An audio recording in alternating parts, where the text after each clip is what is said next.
I was reading like the book, The New Earth, and like some of the things that like Buddha said and did, extremely wise stuff. Like, and you know, I'm like 18 and I'm really reading about how wise of a man Buddha was, for example. Yeah, you're telling me about Buddha, like he wasn't any deity. He was just like a really wise man.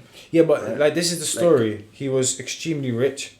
Like when he was born, he was a part of like he was, his father was a king or something like that. God knows. What. Okay. And his dad was his dad was like, I'm not going to let you go out to see the actual real world, because he was scared of all the pain and all the fear and all the anger that is inherently born within us humanity, like the suffering, the negative, like the negative side, like, and he just became like, as I was talking about, there was only this short-term happiness with him. There was no like full contentness. So one day he was just like, fuck it, man's gonna run away from this castle. He ran away, and he saw like what was going on, poor people, beggars and everything, and he was just shocked. He was shocked, and I'm pretty sure he ran back, and then a few months later he ran he ran away, and this time he met a wise man, a spiritual man,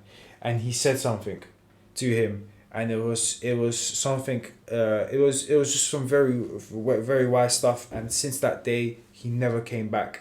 He dropped everything, all his money, all his possessions, and became extremely spiritual. Extremely spiritual, and he became Buddha.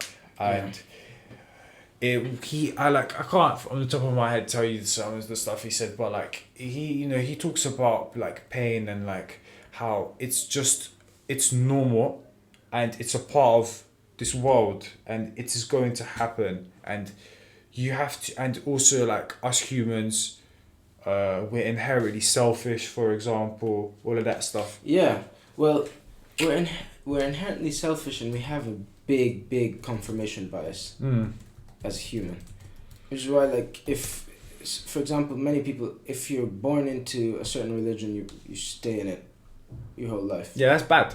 Like I'm a Catholic Christian, but I take a lot of what like Buddhism says like with a thumbs up, and I agree. Like, you have thought about these things, right? Yeah. And you've thought about them whilst trying as much as possible to disregard and discard your confirmation bias towards your own religion, right? I think that's important, because our brain is programmed to have to be selfish. I mean, it serves us, it helps us that our brain is selfish. And so that's why the greed manifests itself physically after that. I think it's incredible that, what I find just in general incredible, that there were these very aware people back in 2,000 years ago, like Jesus, Buddha, Prophet Muhammad. Yeah. Like, and they were able to say like extremely wise like these things, and they were able to like detach themselves from like the norm, and that's why people like this thing, all there was like everything that they basically said in all of these things are all metaphors. Do you see what I'm saying? What I think is like, yeah, but like, I do see what you're saying. Like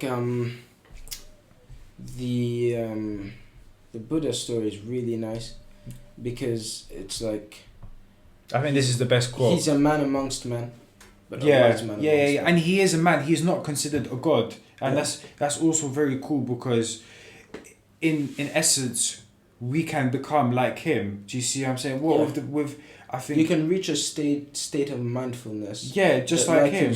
Exactly, and that's why all these people go to like Nepal and Tibet, because you can be just like Buddha in a sense. He is like you can't be like Jesus. He like in the Bible it says that this is God in human form, right? Like it's still God. The Trinity. Yeah. Right? But look, the root of suffering is attachment. Okay. That comes back to what you like meditated about. Yeah. Like, and it is facts. Like, and this is not even just with attachment in the types of like relationships, but like even your phone, for example. Yeah. You get attached to a physical object, just a piece of technology.